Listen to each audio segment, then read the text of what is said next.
പലപ്പോഴും പഠിക്കുന്ന സമയത്ത് നമുക്കൊക്കെ ഉണ്ടാവുന്ന ഒരു കാര്യമാണ് നന്നായിട്ട് മാർക്ക് വാങ്ങിക്കണം, അതുപോലെ തന്നെ നന്നായി പഠിക്കണം എന്നൊക്കെ ആഗ്രഹം ഉണ്ടാകും. പക്ഷേ അങ്ങോട്ട് ഇരിക്കാൻ തോന്നൂല, അല്ലെങ്കിൽ അതിനുള്ള ഒരു മടി അങ്ങനെയായിട്ട് അങ്ങനെ നീണ്ടുപോകാം. അപ്പം നമുക്ക് ഇക്കാര്യത്തിൽ എന്ത് ചെയ്യാൻ പറ്റും? അതിനകത്ത് നമ്മൾ പഠിച്ചിട്ടുണ്ട് തെർമോഡൈനാമിക്സിൽ നടക്കാത്ത ഒരു റിയാക്ഷൻ വരെ നമുക്ക് നടത്താൻ പറ്റും. എങ്ങനെ? നടക്കുന്ന ഒരു റിയാക്ഷനായിട്ട് കപ്പിൾ ചെയ്ത് കഴിഞ്ഞാൽ മതി. ഡെൽറ്റ ജി നെഗറ്റീവ് ആയിട്ടുള്ള ഒരു റിയാക്ഷനായിട്ട് കപ്പിൾ ചെയ്ത് കഴിഞ്ഞാൽ നടക്കാത്ത റിയാക്ഷൻ വരെ നടക്കും. നമ്മുടെ റിയൽ ലൈഫിലോട്ട് വരുമ്പോൾ ഒരു വണ്ടിയുടെ അടുത്ത് സ്റ്റോപ്പായി അത് മൂവ് ചെയ്യുന്നില്ലെങ്കിൽ ആ വണ്ടി ഇനി നമുക്ക് ലക്ഷ്യസ്ഥാനത്തോട്ട് എത്തിക്കാൻ മൂവ് ചെയ്യുന്ന ഒരു വണ്ടിയുമായി ബന്ധിപ്പിച്ചാൽ മതി. അപ്പം മറ്റേ വണ്ടി ഇതിനങ്ങ് കൊണ്ടുപോയിക്കോളും എന്ന് പറയുന്ന പോലെ നിങ്ങൾക്ക് മടിയാണെങ്കിലും നിങ്ങൾ നല്ല ഒരു ഇൻസ്റ്റിറ്റ്യൂട്ടിലോട്ട് അല്ലെങ്കിൽ ഒരു സിസ്റ്റത്തിലോട്ട് നിങ്ങൾ ജോയിൻ ചെയ്യുക. ആ സിസ്റ്റം നിങ്ങളെ മൂവ് ചെയ്യിപ്പിക്കും എന്നുള്ളതാണ്.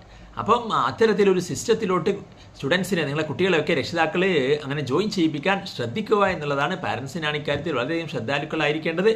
അപ്പം അടിപൊളിയായിട്ട് നമുക്ക് മാർക്ക് വാങ്ങിക്കണം. That's all. Thanks for watching.